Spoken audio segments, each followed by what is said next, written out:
po. At ngayon nga, tinurukan natin ng pen strip yung ating bagong panganak na inahin dahil hindi siya kumain. At ngayon medyo konti lakain niya.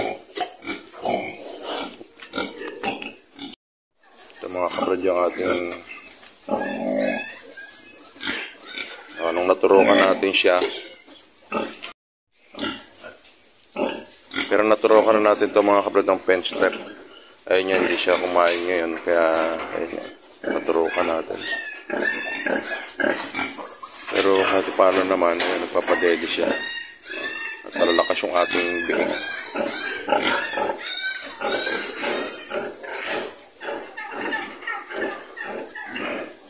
Ito okay rin, ganun din.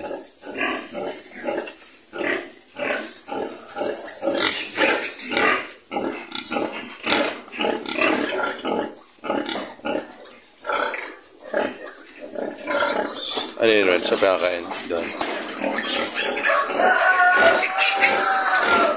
Ito yung mga kangkong.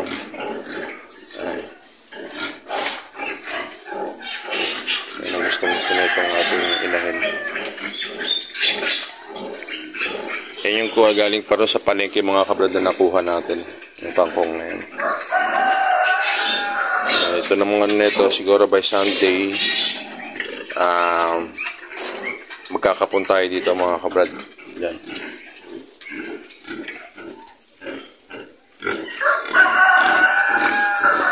Sana umokay na nga itong ating si 13 dahil nga kapapanganak nga lang.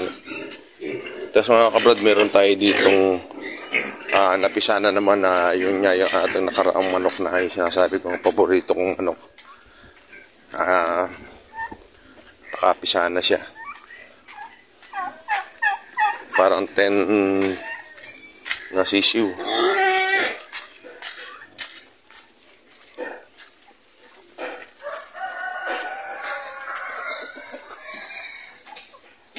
Yung nandun mga kabrad, nandun nililipat na ni Joel dito sa baba. Ayan. Pero yung mga sisiw niya, yan sa kanya. Ayan. Kaya kinulong dito ni Joel para hindi tirahin ng pabo yung kanilang ina para hindi mapilayan yung ating mga sisiw.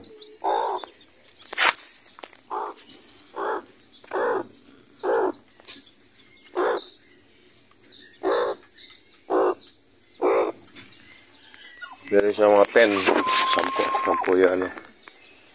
Tapos parang dito, parang, well, may shop na ba? May napisa na rin.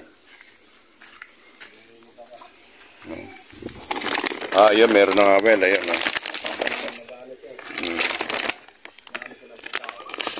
May pisa na rin tayo dito mga kabrada yan.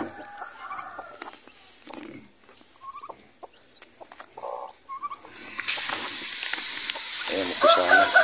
Ang dami natin ngayong bagong pisa, mga kabrad na sisiw na manok. Ito nga gulay mga kabrad, isa pa. Kaya minamahal ni Joel yung gulay dahil nasira yung aming chopper. Hindi ko pa napapagawa. Yung ginagawa naman ni Joel, yun nga, pinuhugasan niya yan bago ilaga.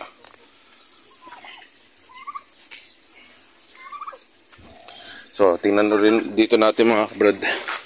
Puntahan natin yung mga sisiw din na bagong pisa. Hindi na natin dinala doon sa ano dahil wala nang paglalagyan. Ayan ang mga kabrad. Ayan o. Sumasalubong. Wala siguro ako si Joel. Ayan.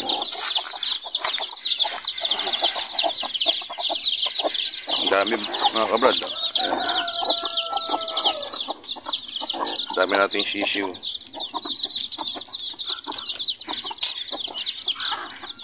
Siguro nasa mga 20 to.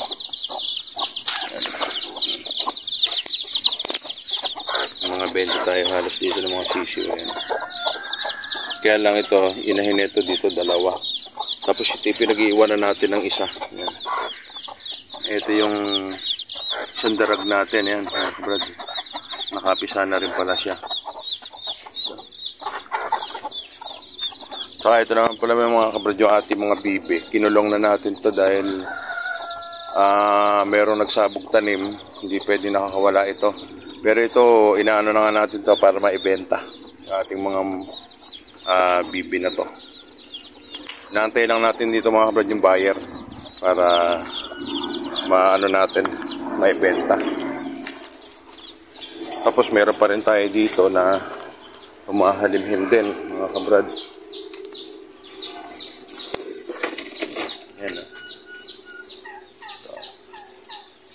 Mahalimhim na rin yan mga kabrad.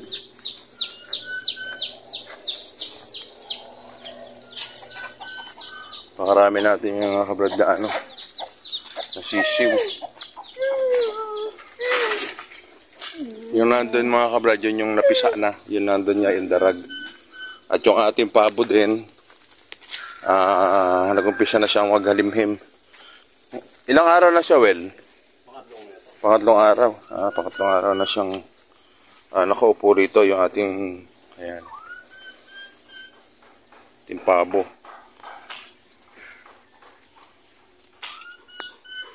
At saka yung ating manok na yun, humahalimhim na rin. Tsaka yun doon, bumaba lang yung ina. Tsaka doon, marami na rin. Ayan. So, marami tayo mga manok next year, mga kabrad. Ay, abangan na lang natin. Pero meron pa tayo doon sa bahay at saka yun nandito sa brooder. Siguro, well, meron tayo siguro yung sa amin nandun na sa mga 60. No. At 60 pera pa yung mga mapipisa. Marami tayong mapipisa. Ito. Isa.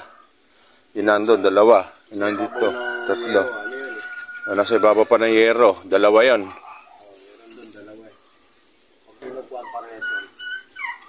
Oo. Ang dami tayo mga kabrad niya na ano. Dito malapit na rin yun.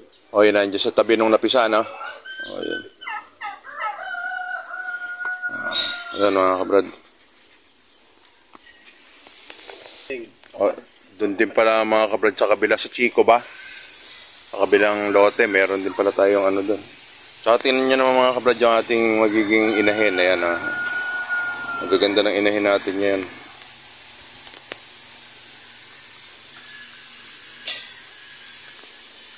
Ito nga.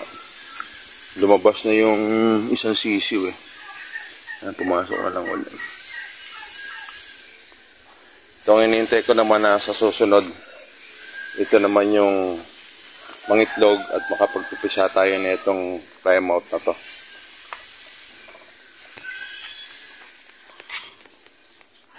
At tungkol naman dito mga kabrad sa ating mga native. Ayan. Meron sa ating mga order. Meron tayong order ng January 1, dalawa.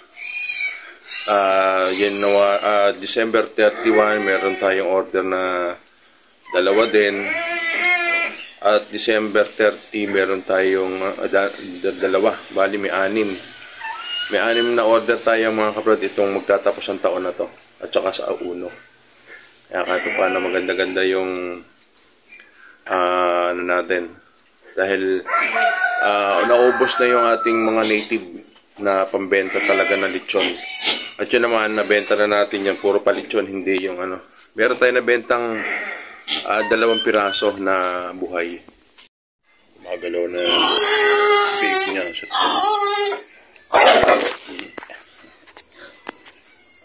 So, ito.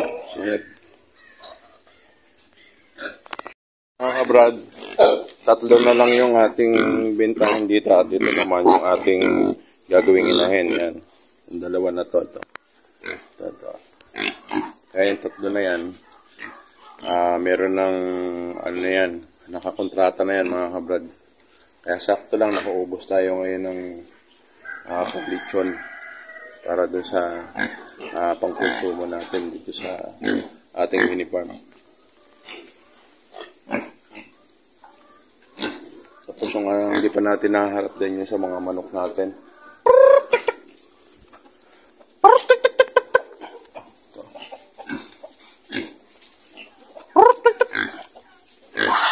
dito naman sa mga kabrad, ang ano ko dito, makapagbenta tayo dito ng dress na, nakadress na puro lalaki. Hindi tayo magbebenta rito ng bae. Puro yan, lalaki. Yan.